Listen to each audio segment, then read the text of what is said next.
Kare-kareng lechon. Pansin mo rin ba, ngayong 2026 ang year of the lechon?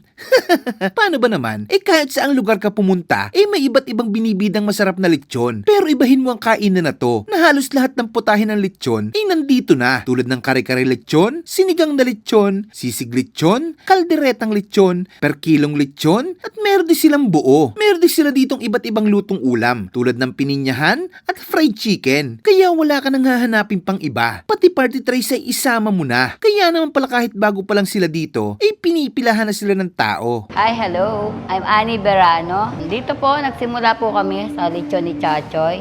Originated by my son, Amos Berano. Tinawag namin siyang Chachoy. Kasi po, mahilig siyang kumain ng bachoy. From there, since ako po yung nag-aalaga ng mga baboy, mahilig po kami sa pag-aalaga ng baboy. Yung lahat po ng uri ng baboy, may landrace, durok, ayun nga po, native. So, nakita namin na medyo mahal ang karne ng baboy, pero ang live weight ay mura. So, inano namin na magkaroon kami ng negosyo sa paglilitsyon. So, ito na nga po. Dito po kami simula sa Mendez, Cavite. Ang ino-offer po namin, meron po kaming whole lechon sisig, lechon caldereta, lechon kawali, lahat po ng uri ng lechon. Dito nyo po matitikman. At affordable price po. We offer it po ng 175 with rice and lechon and drink. Yun po. At kahit ano pong pwede nyo i-request sa luto ng lechon, kaya po namin siyang iluto. So sana po masuportahan nyo po kami sa munting naming negosyo. Ang kakaiba po sa lechon ni Chachoy, hindi po kami gumagamit ng gas. Charcoal po kami. Tapos po, may mga secret ingredients po kami na masasabi nyo talaga nakakaiba. Lahat po ng kumakain dito, nagtatthumbs up po sila sa lechon namin. So sana po makapunta kayo para matikman nyo ang aming lechon. Ang lechon Cavite po, ang aming lechon. Kasi po, kami po talaga yung nagsimula nito. Diniscover po namin yung mga dapat namin isang cup para po maging kakaiba sa lahat ng uri ng lechon. Kami po ay nagsisimula ng 8 a.m. Nagsaserve na po kami ng breakfast at kami po ay nagsasara ng 10 p.m.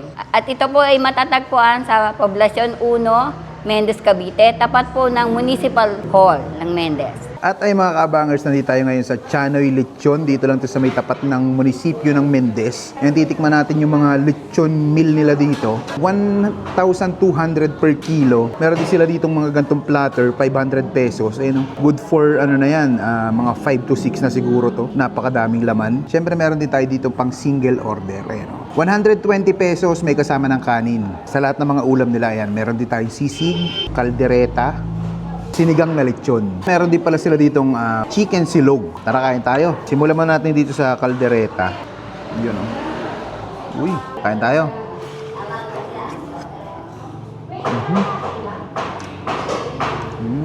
Manghang-anghang, malinamnam, creamy. Sarap. Hindi tinipid yung lasa. 120 pesos. May kasama ng kanin. Isang kanin lang kasama. Solid to. Tikman naman natin itong pininyahang manok nila. Sarap. Manamis-namis. Grabe yung mga pagkain nila dito, yung mga ulam nila. Sulit na kasi tingnan mo naman yung mga serving, sobrang dami ng mga serving. Tapos may kanin ang kasama. Solve ka na dyan sa 120 pesos. Tikman naman natin yung sinigang na lechon. Madami na rin ang 120 pesos. Goods na to. May kasama ng kanin. Kahit kanina pa nakababa dun sa sabaw, malutong pa rin. Tikman natin tong sisig. Itong sisig pala, 130 ang isang order. May kasama ng kanin. Yun.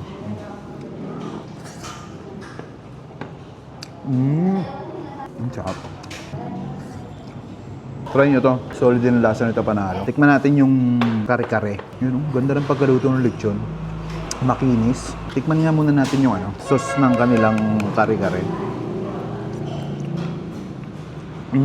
Peanut na peanut talaga yung lasa niya. Tsaka parang hindi mo na kailangan lagyan ng bagoong to. Kasi medyo maalat na siya. Pangkanin talaga. Tikman muna natin yung lechon. Grabe yung lutong. Kanina pa sa nerve sa amin to ha. Pero yung lutong niya, ganun pa rin, malutong pa rin. No. Grabe. Mapapasili ka yan.